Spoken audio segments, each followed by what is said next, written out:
Bonjour et bienvenue à tous sur i24 News, c'est l'heure de votre magazine le plus connecté sur le web. Aujourd'hui, on parlera d'Elon Musk qui nous présente la révolution électrique de Tesla.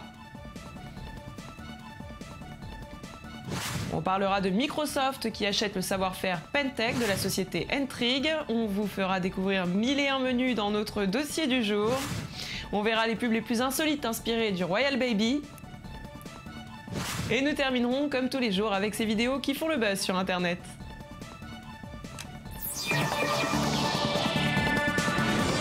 Elon Musk, le patron de Tesla et de SpaceX, avait annoncé qu'il présenterait le 30 avril un produit qui révolutionnerait le monde. Eh bien, c'est chose faite avec la batterie électrique. L'idée est partie d'un simple constat. Quand vous êtes chez vous et que vous actionnez l'interrupteur pour allumer la lumière, par exemple, une centrale électrique produit un peu plus pour que votre ampoule puisse briller. En installant ces batteries dans vos maisons, eh bien, la batterie stockera l'énergie fournie par vos éoliennes ou par vos panneaux solaires, ou tout simplement, si elle est raccordée à votre réseau, eh bien, elle se rechargera pendant les heures creuses et alimentera la maison le reste du temps, ce qui permettra d'économiser et d'être à l'abri de toute coupure. La Powerwall, c'est son nom, arrivera sur le marché américain dès cet été. Pour le reste du monde, il faudra attendre l'an prochain. On écoute Elon Musk à ce sujet.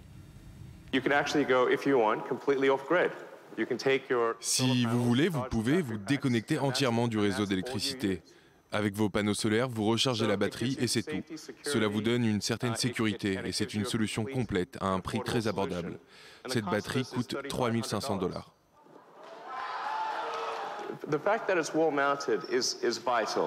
Le fait qu'on puisse la mettre au mur est très important parce que cela veut dire que vous n'avez pas besoin d'une pièce en plus pour vos batteries.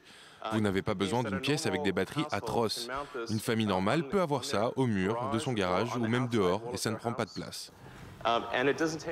En attendant de se procurer cette batterie, on parle du savoir-faire israélien qui continue d'intéresser les géants américains et c'est Microsoft qui le prouve. Le géant vient de confirmer l'achat de la technologie Pen Technology ou Surface Pen de la start-up israélienne Intrigue. Le Wall Street Journal indique que Microsoft aurait déboursé 30 millions de $, une somme qui n'a pas encore été confirmée par le géant. Néanmoins, le groupe de logiciels mise gros sur cette technologie. Il prévoit d'ailleurs de continuer à investir dans ce système. Et très mauvaise nouvelle pour le site Grooveshark, l'un des plus importants sites de streaming musical qui a dû fermer soudainement jeudi dernier après plusieurs années de litiges en justice engagés par des maisons de disques. Après fermeture, sa page d'accueil affichait vendredi un message d'excuses. Malgré les meilleures intentions, nous avons fait de très grosses erreurs. Nous n'avons pas souscrit aux autorisations des détenteurs de droits pour la vaste quantité de musique du service. C'était mal. Nous présentons nos excuses sans réserve dans le cadre d'une transaction amiable avec les maisons de disques. Grooveshark, créé en 2006 par 3 étudiants de l'Université de Floride, a accepté de cesser immédiatement ces opérations, d'effacer toutes les œuvres en stock couvertes par des droits d'auteur et de renoncer à la propriété du site et de ses applications. Plus d'explications pour ceux qui ne connaissent pas cette plateforme.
Inutile de vous dire qu'Internet intéresse tout le monde. Aujourd'hui, même les restaurateurs font appel à lui. Si de nombreux sites vous proposent de découvrir des restaurants avant même d'y aller, eh bien aujourd'hui, 1001 menus proposent aux restaurateurs un outil 2.0 qui leur permet de développer leur visibilité en ligne. Regardez.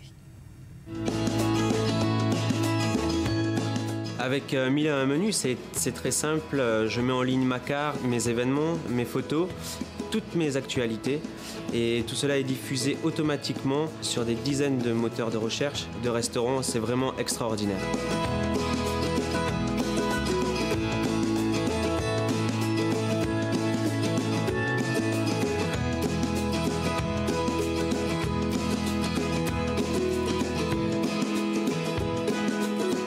Avec un seul outil, je gère mes réservations en quelques clics, je mesure la satisfaction de mes clients et je les fidélise grâce à l'envoi de newsletters.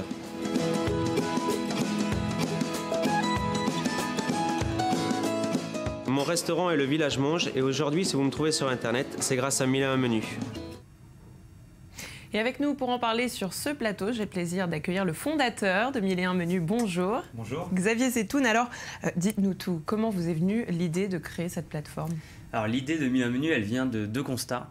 Le premier, c'est qu'aujourd'hui, il est indispensable pour un restaurant d'avoir une présence sur Internet parce que c'est là où les gens recherchent des restaurants, c'est là où on a envie de réserver, où on a besoin de se renseigner sur la carte, sur l'ambiance d'un restaurant. Et le deuxième constat, c'est que les restaurateurs sont souvent des personnes qui n'ont pas forcément les compétences et surtout le temps de créer cette présence en ligne, de créer un site Internet, de gérer des réservations. Et donc, c'est là que nous, on va intervenir en leur fournissant justement un outil qui va résoudre ce problème. Est-ce que vous pouvez nous parler de cet outil ? Qu'est-ce que vous leur apportez en fait concrètement ? Qu'est-ce que vous leur apportez à ces restaurateurs ? C'est très simple. Il y a trois aspects clés dans la visibilité sur Internet d'un restaurant. Le premier, ça va être le site Internet du restaurant et son référencement sur les principaux annuaires en ligne. Vous savez, comme TripAdvisor, comme Yelp, etc. Un restaurant a besoin d'avoir une fiche complète sur chacun de ses sites et d'avoir un site Internet de qualité.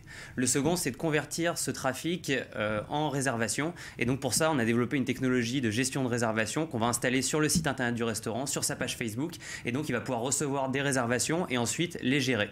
Et le troisième aspect, c'est la fidélisation puisque grâce à la réservation, on va pouvoir stocker des contacts pour le restaurant et donc il va pouvoir solliciter son fichier client pour faire revenir plus souvent ses clients en les sollicitant, en leur envoyant des offres spéciales, des communications très régulièrement.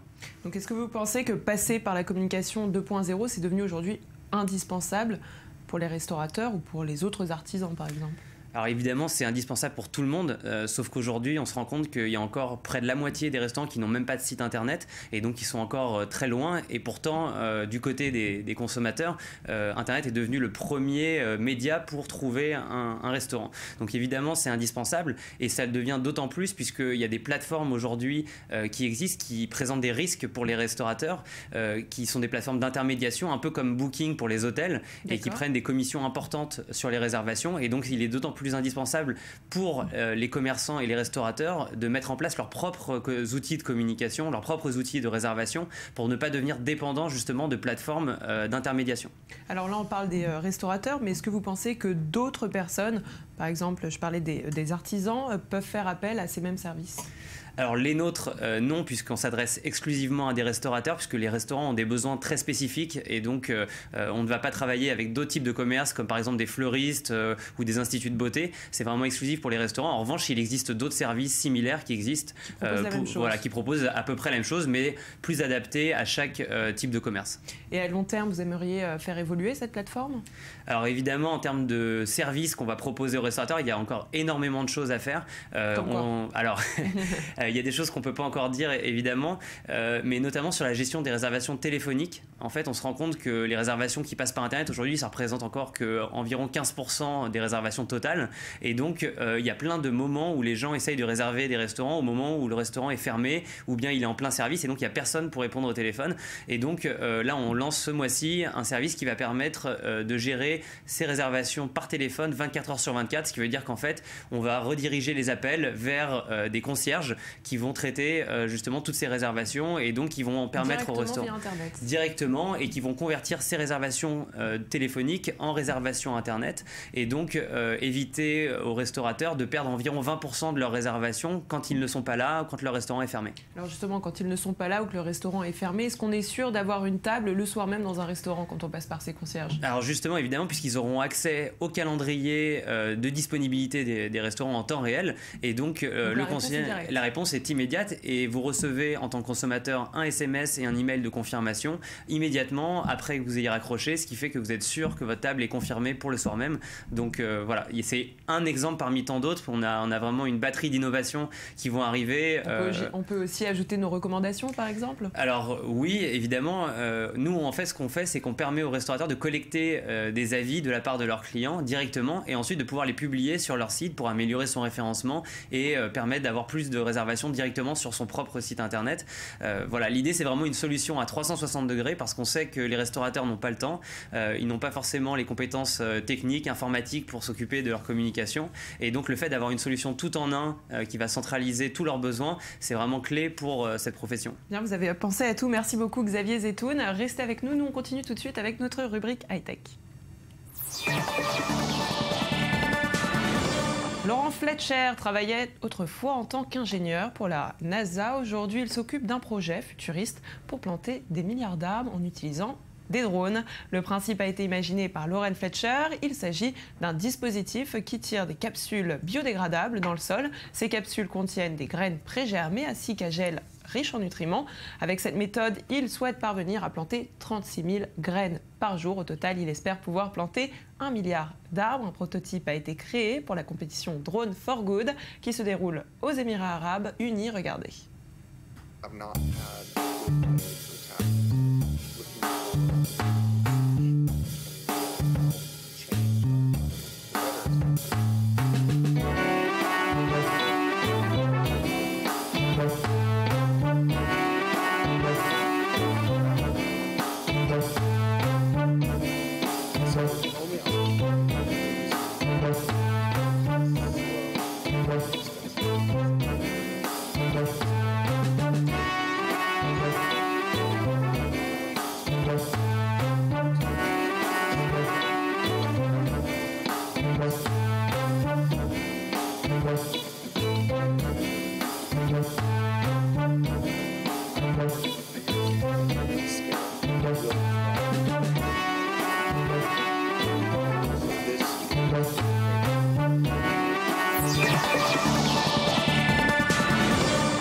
D'habitude, lorsqu'un événement touche à la famille royale, eh bien, les agences de pub s'acharnent pour faire le buzz. Ce week-end, l'arrivée de la princesse britannique agitait le monde tout entier, notamment les community managers qui n'ont pas hésité une seconde avant de sauter sur l'occasion pour mettre leurs produits en avant à l'aide du célèbre hashtag Royal Baby. De PSG à Coca-Cola en passant par Nutella, et bien sur le web, nous avons sélectionné pour vous les meilleures réactions.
Cette année, à la dernière édition du Festival du film de Sundance, un film en particulier a fait beaucoup de bruit. Son nom, Tangerine, sa particularité, l'utilisation d'une technique de réalisation peu ordinaire, puisque ce film réalisé par Sean Baker a été tourné presque entièrement à l'aide de 3 iPhone 5S, un choix dû à un budget très restreint, mais aussi à la simplicité du téléphone qui a permis de ne pas perdre de prise. À travers une bande-annonce, je vous propose de plonger au cœur de cette comédie dramatique.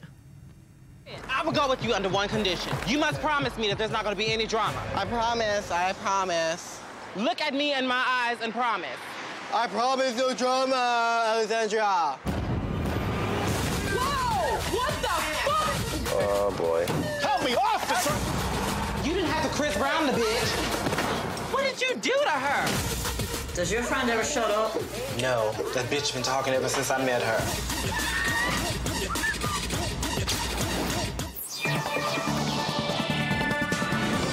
Si vous êtes fan de la chanteuse Beyoncé, vous connaissez sans doute Todrick Hall. Pour les autres, permettez-moi de vous présenter ce jeune homme qui a été découvert dans l'émission American Idol en 2010.